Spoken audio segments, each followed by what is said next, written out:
In the sprawling mansion that overlooked the city lights, a young man named Rohan lived a life that many could only dream of. As the only son of technology billionaire Vikram Harrington, Rohan had everything money could buy: designer clothes, the latest gadgets, and access to the best education money could purchase. But there was one thing his father's fortune couldn't buy him: sight. Rohan had been born blind, a fact that had shaped his entire existence from his very first breath. Growing up, Rohan's world was a carefully constructed environment designed to compensate for his lack of vision.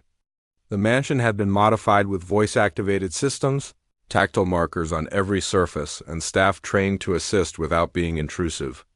His father, a self-made man who had built his empire from nothing, believed that any limitation could be overcome with enough resources and determination.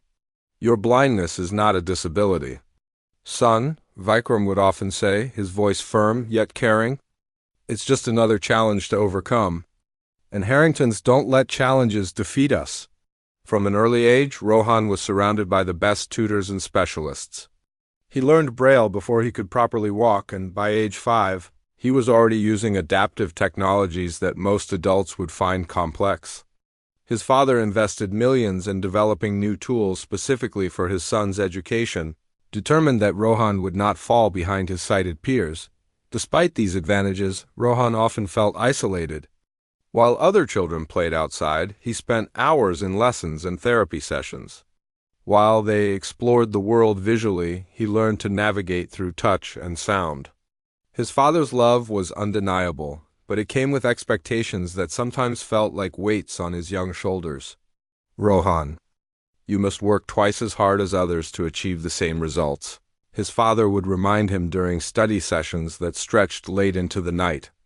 "The world won't make exceptions for you, so we must prepare you to compete on equal footing." As he grew older, Rohan learned to mask his frustrations. He excelled academically, his mind sharp and adaptable. By the time he reached high school, he was at the top of his class, using specialized screen readers and braille displays to keep up with his studies. His father beamed with pride at parent-teacher conferences, often sharing stories of his son's accomplishments with business associates. "You see," Vikram would tell them, "with the right resources and determination, nothing can hold you back."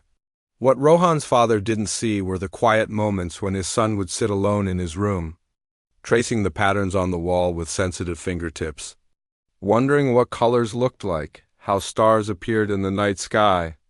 Oh, what expression his father wore when he spoke of his achievements. These were thoughts Rohan never shared, knowing they would only worry his mother or disappoint his father when college applications came around.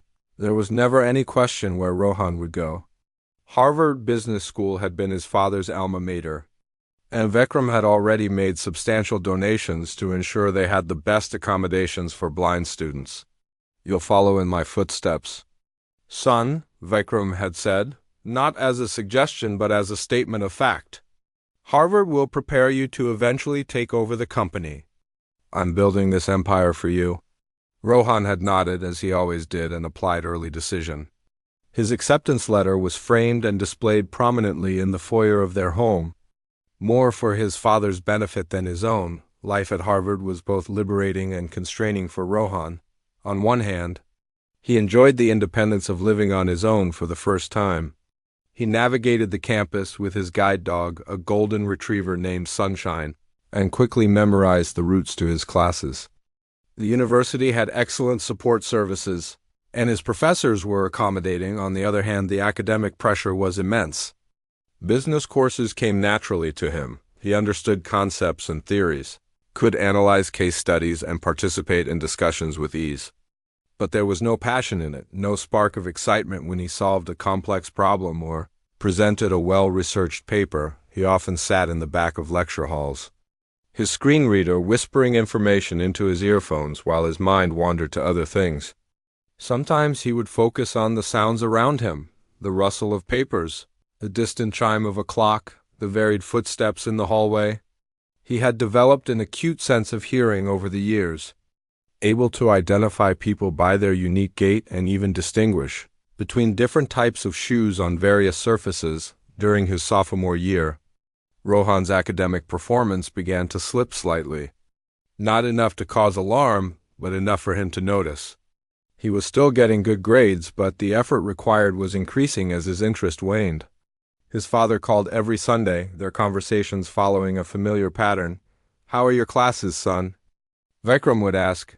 "Good, Dad. Challenging but manageable." "And your leadership seminar?" "Professor Davies was quite impressed with your last presentation." "It went well." "We're studying corporate restructuring this week." "Excellent. Remember, everything you're learning will prepare you for the future. Harrington Technologies needs fresh perspectives as we expand into Asian markets." Rohan would nod despite knowing his father couldn't see him through the phone. "I understand, Dad." After hanging up, a familiar heaviness would settle in his chest. He loved his father and appreciated everything he had done for him. But sometimes he wondered if his father saw him as a person or as a project, a blind son who needed to be molded into a sighted, world's version of success. One evening, while studying in the library, Rohan overheard a group of students discussing their elective courses.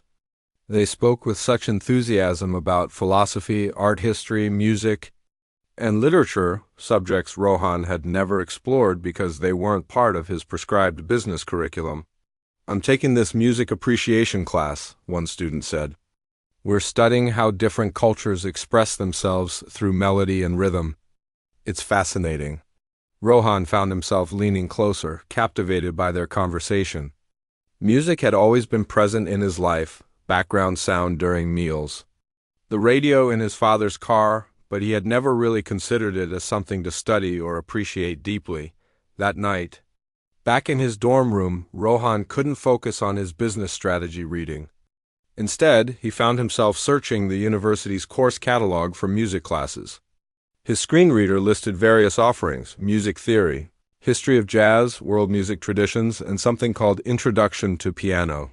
He hesitated, his fingers hovering over the keyboard. His father would not approve.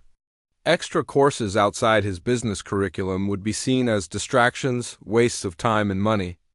And yet, the idea of learning about music sparked something in him, a flicker of curiosity he hadn't felt in years. Closing his laptop, Rohan stood up and walked to the window.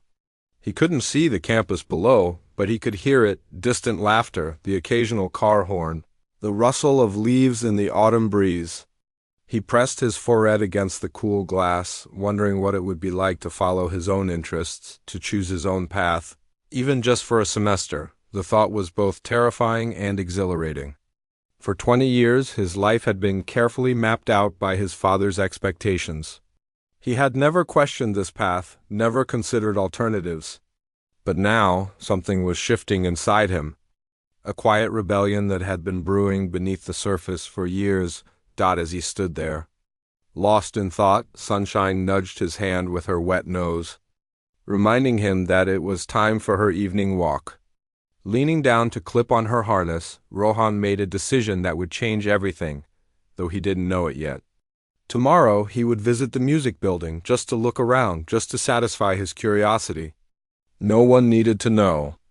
It would be his small secret in a life that had always been lived under the watchful gaze of others. What Rohan didn't realize was that this small act of independence would set in motion a series of events that would challenge everything he thought he knew about himself, his abilities, and his place in the world.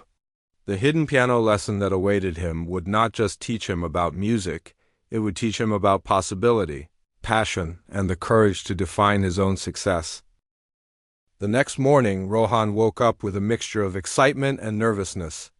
After his business strategy class, instead of heading back to his dorm as usual, he decided to take a different route with Sunshine. His guide dog seemed to sense his hesitation, giving a gentle tug on the harness as they approached the music building. Rohan had never been to this part of campus before.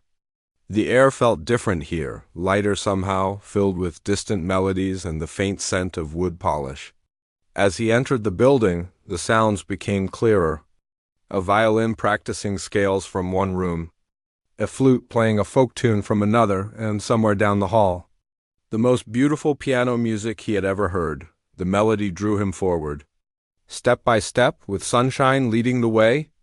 The piano piece was complex yet soothing, filled with emotions that Rohan couldn't name but felt deeply. It spoke of longing and hope, of sadness and joy, all woven together in a tapestry of sound that seemed to touch something inside him he hadn't known existed. He found himself standing outside a slightly open door, the music spilling into the hallway. Sunshine settled quietly at his feet as Rohan leaned against the wall, eyes closed, letting the music wash over him. He had always appreciated music in a general way, but this was different. This was music that told a story, that painted pictures in his mind with colors he couldn't see but somehow understood. When the piece ended, Rohan remained frozen in place, not wanting the moment to end. He heard the soft creak of a piano bench and footsteps approaching the door. For a moment he considered slipping away, but his feet wouldn't move. The door opened fully, and a gentle voice asked, "Did you enjoy the music, young man?" Startled, Rohan straightened up. Yes, very much. I'm sorry if I was disturbing you." "Not at all," the voice replied warmly. "Music is meant to be shared. I'm Professor Williams. I don't think I've seen you around here before." "I'm Rohan. I'm a business student, but I was just exploring." "Business student? Interesting. Most business students I know are too focused on numbers and markets to wander into the music building."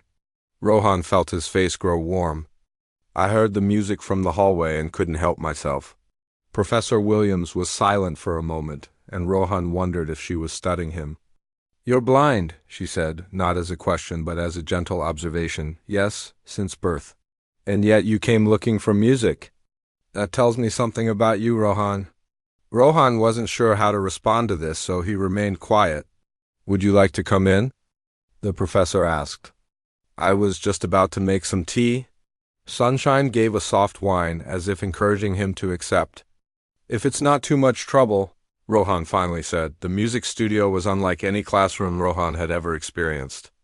The air smelled of old wood, sheet music, and something else, perhaps the lingering traces of many hours of passionate music making. He could feel the space around him, sense the high ceilings and the way sound traveled differently here than in other rooms. "Have a seat," Professor Williams said, guiding him to a comfortable chair. "Sunshine can rest by the window." As Rohan settled in, he heard the gentle clink of cups and the sound of water being poured. "I teach piano here," she said, her voice coming from across the room. "Although I suppose at my age I should be thinking about retirement soon. How long have you been teaching?" Rohan asked. 47 years. I started when I was barely older than you are now. Time passes quickly when you're doing something you love." Rohan thought about his own studies, the endless hours spent, analyzing business cases and calculating financial projections. He couldn't imagine spending 47 years doing something he didn't feel passionate about. "Is that what you were playing when I came in?" he asked. "Something you love?" "It was a piece by Chopin. His Nocturne in E-flat major, to be specific. But yes, I do love it." Chopin had a way of expressing deep emotions through his music that I find extraordinary. "I've never really listened to classical music before," Rohan admitted. "Not like that, anyway." "Like what?" Like, really listening. Feeling it." Professor Williams was quiet again, and Rohan worried he had said something foolish. But then she spoke, her voice softer than before. "You know, Rohan, many people can hear music but never truly listen. They use it as background noise, something to fill the silence.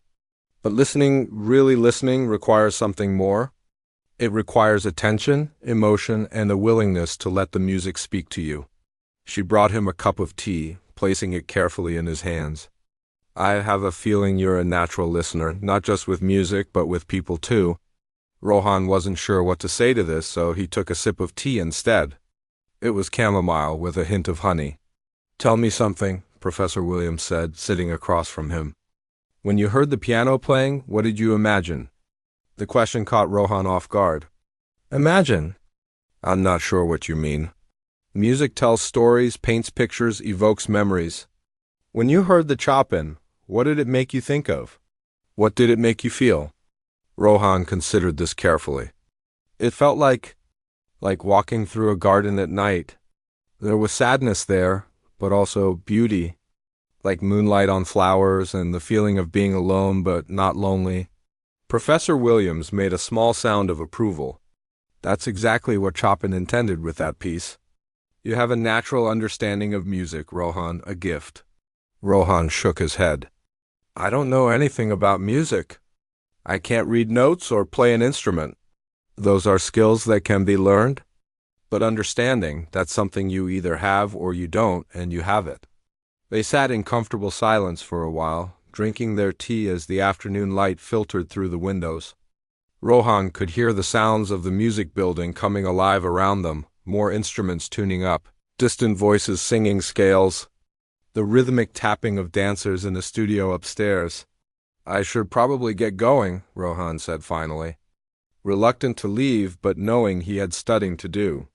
Before you do, Professor Williams said, would you like to try something? Try what? The piano. Just for a moment, to feel what it's like. Rohan's heart skipped a beat. I wouldn't know what to do. Just touch the keys.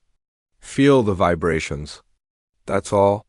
She guided him to the piano bench, and Rohan sat down, his fingers hovering over the keys uncertainly. Sunshine came to rest beside him, placing her head on his knee. Go ahead, Professor Williams encouraged gently. Rohan lowered his hands to the keys, the cool smoothness of the ivory sending a strange thrill through him. He pressed one key tentatively, then another. The sound that emerged was simple but clear, and he could feel the vibration travel up his arms. Now try this, she said, placing her hand over his and guiding it to play a simple C major scale. Feel how the notes relate to each other, how they create a pattern.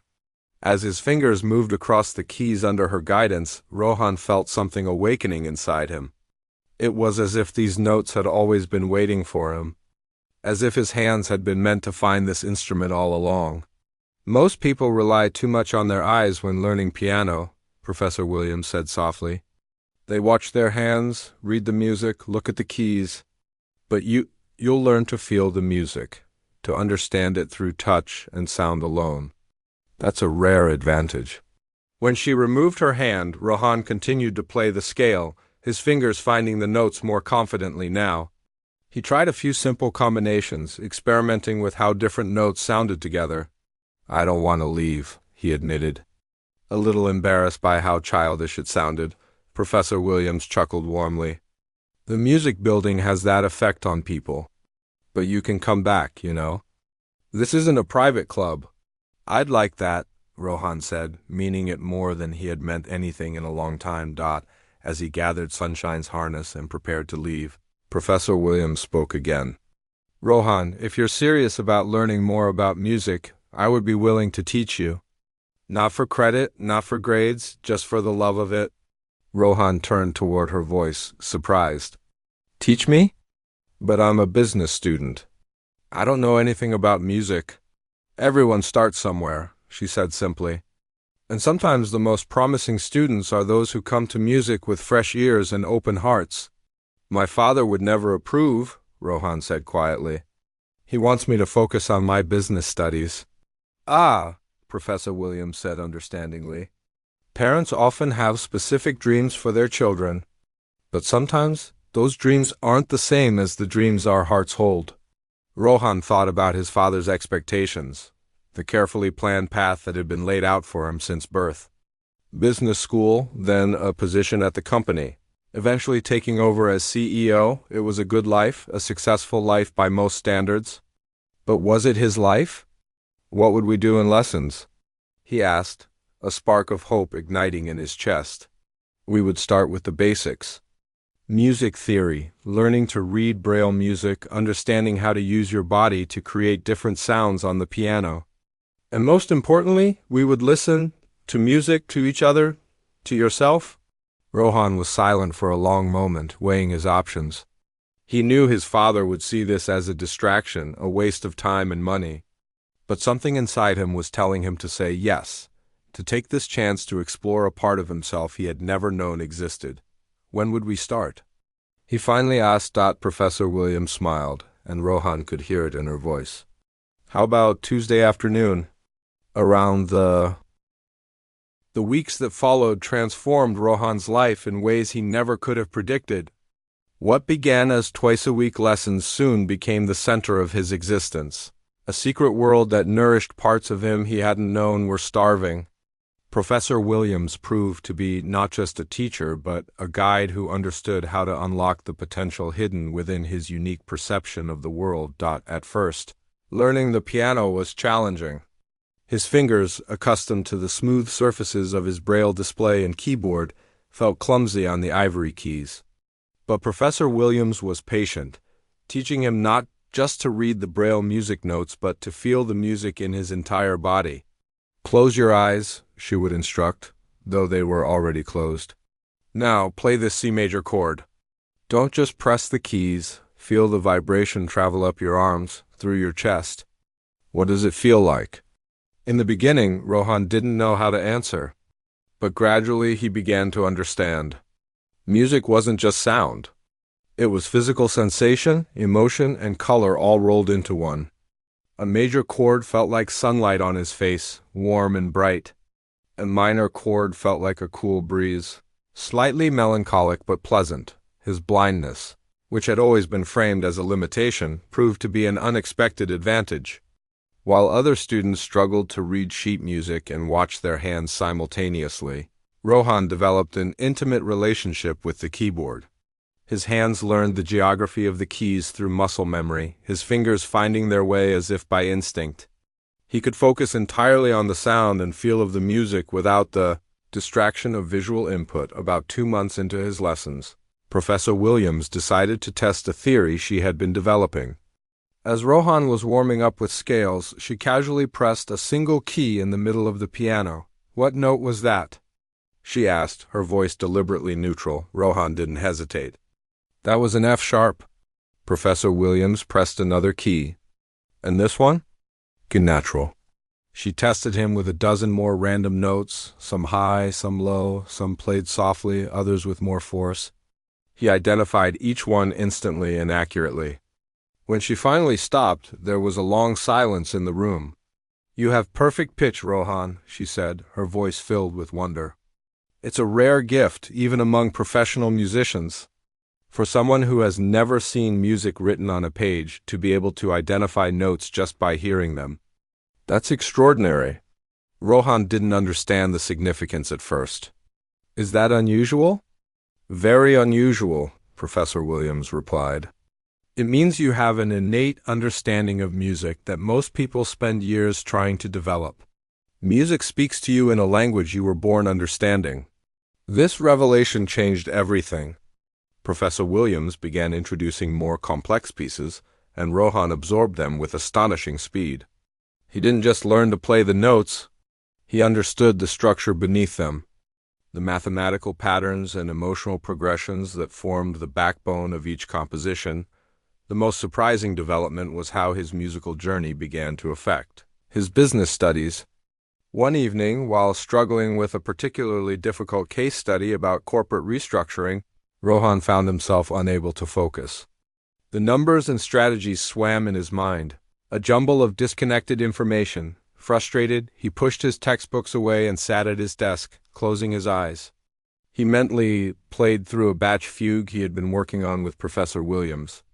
As his mind moved through the intricate patterns of the fugue, how different voices entered with the same theme but at different pitches, how they wove together to create something complex yet harmonious, he suddenly saw the solution to his business problem. The corporate restructuring wasn't about cutting departments.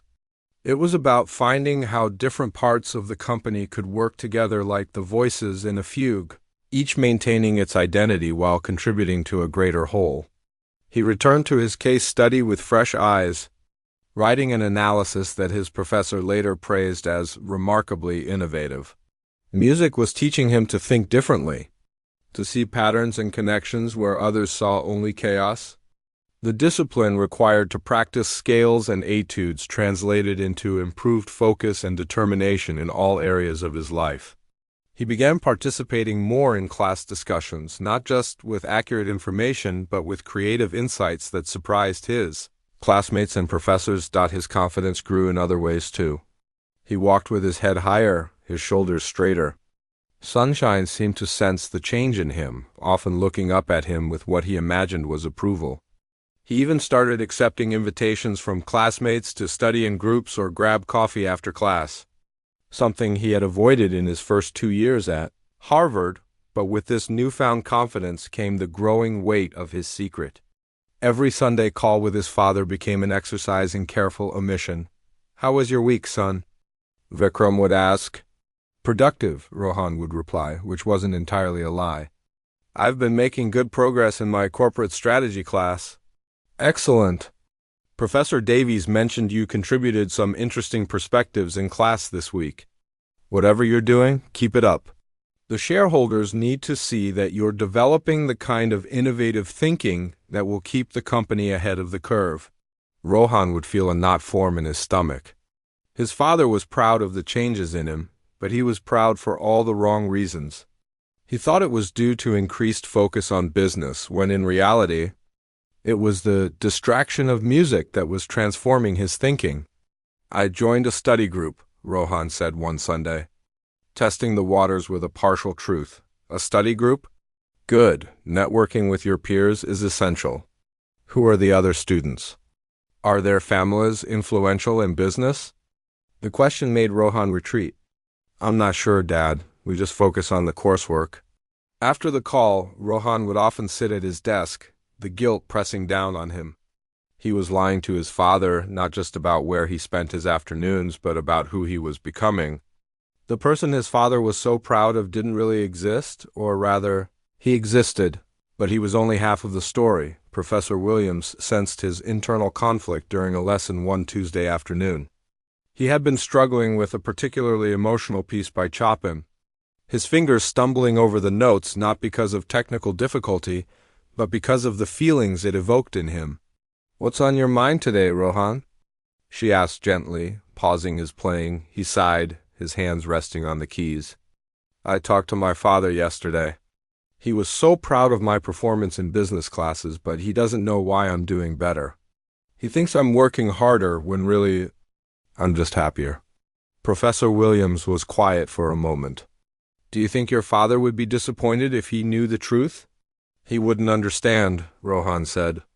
"To him, music is a hobby, something rich people do to show culture. It's not serious. It's not a future. And what do you think?" she asked. "Is this serious to you?" Rohan considered the question. He thought about the hours he spent practicing, not because he had to, but because he couldn't stay away. He thought about how a melody could express emotions he couldn't put into words. How playing the piano made him feel more connected to the world than ever before. "It's the most serious thing I've ever done," he admitted softly. Professor Williams smiled, though he couldn't see it. "Then perhaps it's time you started expressing that seriousness. Music isn't just about playing what others have written. It's about finding your own voice, telling your own story." She moved to stand beside him at the piano. "I want you to try something. Forget about the Chopin for today. I want you to play something that comes from you. Don't worry about rules or theory. Just close your eyes and let your fingers find the notes that represent how you're feeling right now." Rohan hesitated, his heart pounding. The idea of creating his own music was both terrifying and exhilarating. "I don't know how," he said. "Yes, you do," Professor Williams encouraged softly. "You've been listening and feeling music for months now. You know more than you think you do. Just begin." Taking a deep breath, Rohan placed his fingers on the keys. At first, nothing came. He felt self-conscious, aware of Professor Williams's quiet presence beside him. But then he remembered the feeling of talking to his father, the mix of love and guilt, the weight of expectations and the lightness of his newfound passion. His fingers began to move, slowly at first, then with more confidence. The melody that emerged was simple but heartfelt, a series of questions and answers, of tension and release. There was a hint of sadness in the minor chords, but also an undercurrent of hope in the way they resolved into major keys. It was the story of his divided life, told without a single word, when he finished. The final notes hanging in the air like dust motes in sunlight. Professor Williams placed a hand on his shoulder. That, she said, her voice thick with emotion, is the beginning of your true voice. Don't ever lose it. Rohan sat at the piano, his hands still resting on the keys, feeling a sense of rightness settle over him. He had found a way to express the complexity of his feelings, to give voice to the conflict within him. The music was his secret, but it was also his truth. As he gathered his things to leave, Professor Williams spoke again. You have a gift, Rohan, not just for playing, but for understanding and expressing. That gift deserves to be shared eventually. But for now, it's yours to nurture. Let it. The autumn semester was drawing to a close, and Rohan found himself living in two separate worlds that were becoming increasingly difficult to reconcile. During the day, he was the diligent business student his father expected him to be, attending classes, participating in discussions, and maintaining his excellent grades. But in the afternoons, he transformed into someone else entirely. A musician who found more truth in 88 piano keys than in all the business textbooks in Harvard's library. His compositions had grown, more complex and personal over the months. Professor Williams had encouraged him to document his feelings through music, and Rohan had filled several Braille notebooks with melodies that captured his hopes, fears, and the growing conflict between his father's expectations and his own desires. You have a concert in you, Professor Williams told him one afternoon as he played through a particularly emotional piece. People need to hear this music, Rohan. It speaks to universal experiences. Rohan shook his head, his fingers still resting on the keys. No one would want to hear my music. Besides, my father would never allow it. Sometimes we have to make difficult choices between what others want for us and what we need for ourselves, she replied gently that evening. Rohan received an unexpected call from his father. Son, I'm coming to visit you this weekend, Vikram announced, his voice filled with the casual authority he always carried. I have some business in Boston, and I thought we could spend some time together. I've made reservations at that restaurant you like. Rohan's heart sank. This weekend? Dad, I have a lot of studying to do. Finals are coming up. Nonsense. A smart boy like you doesn't need to cram. Besides, I want to hear more about your business strategy project. Professor Davies mentioned it to me when we spoke last week. Rohan felt a familiar knot tighten in his stomach. His father and Professor Davies had been speaking? How much did they discuss? Had his professor mentioned anything about his changed perspective or new approach to problems? That sounds nice, Dad, Rohan managed to say, trying to keep his voice steady. What time will you be here on Saturday? I'll be there around noon. We'll have lunch, then I want to see your dorm and meet some of your classmates. A future CEO needs to build networks early. After hanging up, Rohan sat at his desk for a long time, his mind racing. This was the first time his father had visited without giving him plenty of notice. Usually, Vikram's trips were planned weeks in advance, allowing Rohan to prepare both mentally and practically. Something felt different about this visit, though Rohan couldn't quite put his finger on it. His father had seemed more insistent than usual, more determined to insert himself into Rohan's life at Harvard. The next day at his piano lesson, Rohan was distracted, his fingers stumbling over passages he had mastered weeks ago. You're somewhere else today, Professor Williams observed, stopping him mid-piece. My father is visiting this weekend, Rohan explained. He wants to have lunch and see my dorm. Professor Williams was quiet for a moment. And you're worried about him discovering your lessons? What if he wants to see where I spend my time? What if he asks what I do every afternoon? I've been telling him I'm in study groups, but if he wants to meet these supposed classmates, have you considered telling him the truth? She asked gently. Rohan shook his head. He wouldn't understand. To him, this is just a distraction from my real education. Is it just a distraction, Rohan? Or has it become something more? Rohan didn't answer, but his silence was telling. The piano had transformed from a curiosity into a passion, from a hobby into a central part of who he was becoming. The thought of giving it up felt like losing a part of himself. Perhaps this visit is an opportunity, Professor Williams suggested. A chance to show your father who you're becoming. "He won't see it that way," Rohan said with certainty. On Saturday morning, Rohan woke early, his stomach already churning with anxiety. He had spent the previous evening cleaning his dorm room and arranging his business textbooks in neat piles on his desk, a performance of academic diligence for his father's benefit. Around 11, his phone rang. It was his father. "Son, something's come up with my meeting," Vikram said, his voice slightly rushed. "I'm running a bit behind schedule. Why don't we meet for lunch at 1 instead? I'll text you the address." Relief washed over Rohan. The delay gave him more time to prepare, both mentally and physically. "That works, Dad. I'll see you at 1. But as Rohan was getting ready to leave for the restaurant, his phone rang again. This time it was Professor Williams. "I'm sorry to bother you on a weekend," she said, "but I wanted to let you know that the music department is having a small informal recital this afternoon. Some of the students will be performing pieces they've been working on. I think you should come." "I can't," Rohan explained.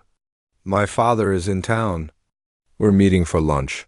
"That's a shame," Professor Williams said. "I was hoping you might consider playing one of your compositions.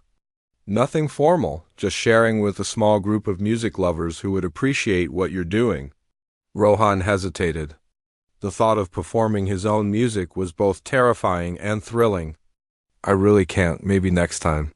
After hanging up, Rohan felt a pang of regret. He would have liked to share his music with others, to see how it affected them.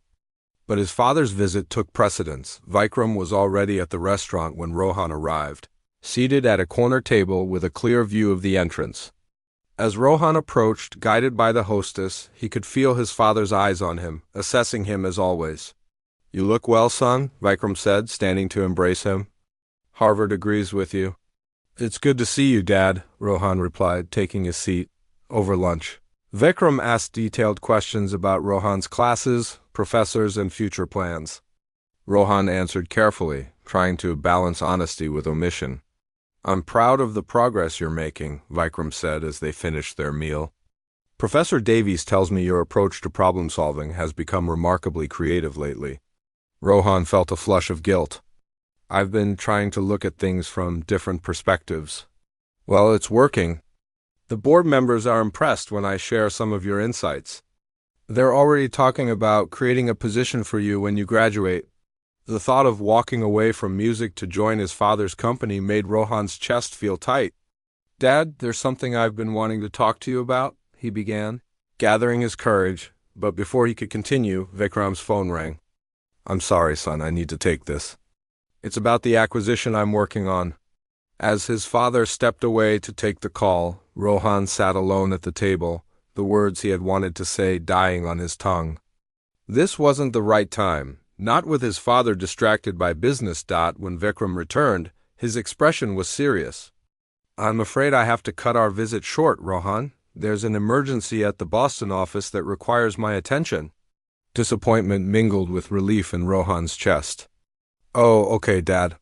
But I don't want to leave without seeing your world here," Vikram continued. "Why don't you show me around campus first?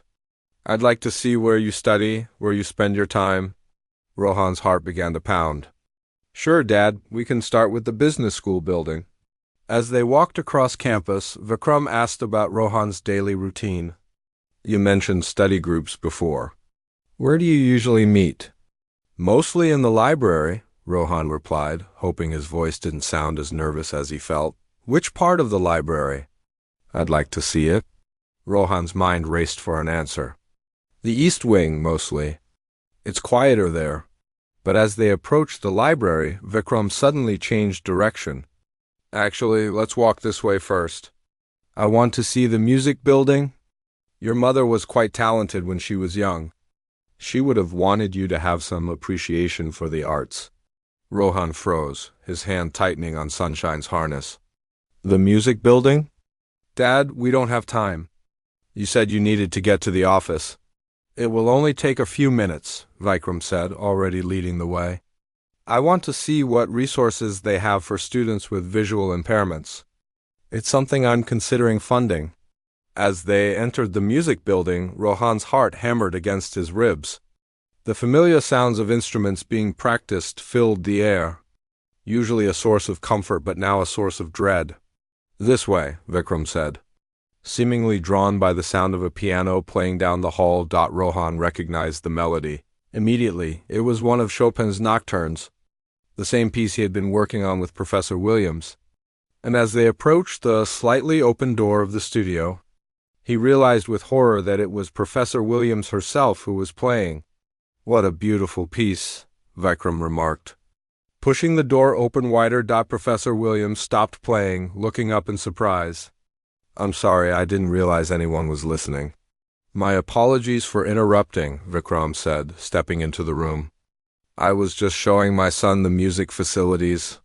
Rohan stood frozen in the doorway, praying that Professor Williams wouldn't recognize him or reveal their connection, but it was too late. Professor Williams's eyes widened slightly as she recognized Rohan. Then she looked at Vikram with understanding. "Mr. Harrington, what a pleasant surprise," she said, her voice carefully neutral. "I'm Eleanor Williams, a professor here." Vikram extended his hand. "A pleasure to meet you, Professor. Your playing is exceptional." "Thank you. Music has—" The 3 weeks that followed the confrontation were the longest of Rohan's life. The silence between him and his father was heavier than any words they had ever exchanged. Vikram didn't call for their usual Sunday conversation, and Rohan didn't reach out either, unsure of what to say or how to bridge the chasm that had opened between them. For the first time since starting college, Rohan felt truly alone, navigating his days without the familiar anchor of his father's expectations. Even as he chafed against them, he continued his lessons with Professor Williams, but the joy had been replaced by a somber determination. Music was no longer just a passion. It had become his refuge, the one place where he could process the storm of emotions raging inside him. His compositions during this period were darker, more complex, filled with the tension and sadness of his fractured relationship with his father.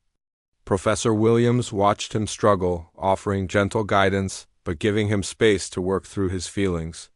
She recognized that something profound was happening, that Rohan was being reshaped by this conflict, like metal tempered by fire. "Sometimes the most beautiful music comes from our deepest pain," she told him one afternoon as he played through a particularly melancholic piece. "Don't be afraid of these feelings, Rohan. Let them speak through your music. That's what art is for, to help us understand ourselves and each other." As the winter holiday approached, Rohan felt a growing sense of dread. He was expected to go home, to spend 3 weeks under the same roof as his father in an atmosphere thick with unspoken words and disappointed expectations. The thought was suffocating. 2 days before he was scheduled to leave, Professor Williams made a suggestion that surprised him.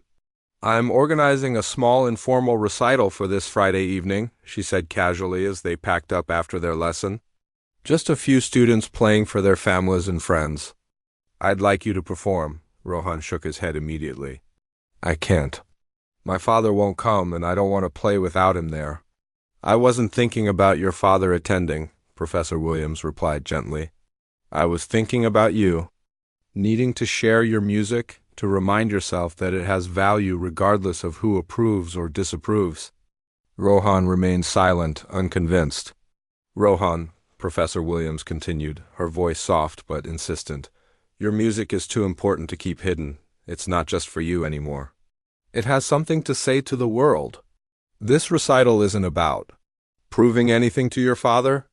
It's about honoring the gift you've been given." That evening, Rohan received a call from his mother, something that rarely happened as his father usually managed their communication. "Rohan," she said, her voice warm but hesitant, "your father told me what happened. He didn't say much, but I could tell he was hurt. And I could tell you were too." Rohan didn't know what to say, so he remained quiet. "Your father loves you very much," she continued. "Sometimes I think he loves you so fiercely that he forgets you're your own person, not just an extension of his dreams. He wants to protect you, to ensure you never face the hardships he did. But sometimes in trying to protect you, he ends up limiting you." "Mom, I don't want to disappoint him," Rohan finally said, his voice thick with emotion. "But I also don't want to live a life that isn't mine." "I know, sweetheart." And I think your father is beginning to understand that too, even if he won't admit it yet. He's been different these past few weeks, quieter. I think he's doing some hard thinking about what's really important. The next day, Professor Williams called Rohan again. I spoke with your mother this morning, she said, anticipating his surprise. She suggested I extend a personal invitation to your father for Friday's recital. I explained that it would be a small, informal gathering, no pressure or expectations. And what did he say? Rohan asked, his heart pounding. He didn't say yes, Professor Williams admitted. But he didn't say no either. He said he would think about it. For your father, that's progress? Friday evening arrived with a mix of hope and anxiety churning in Rohan's stomach. He had chosen to perform an original composition, one he had been working on for weeks. It was the most personal piece he had ever created, a musical conversation between the two parts of himself, the business student his father wanted and the musician he was becoming. He had titled it Two Voices. The recital was held in a small, intimate hall within the music building, with about 30 people in attendance. As Rohan waited backstage, his hands trembling slightly, he listened to the other students perform.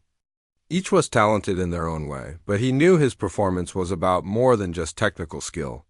It was about vulnerability, about laying his soul bare for strangers to see. Just before he was scheduled to go on, Professor Williams came backstage. Your father is here, she said quietly. He's sitting in the back row, by himself. Rohan's breath caught. He came? He came, Professor Williams confirmed. Now go out there and play from your heart. Let him hear what you've been trying to tell him.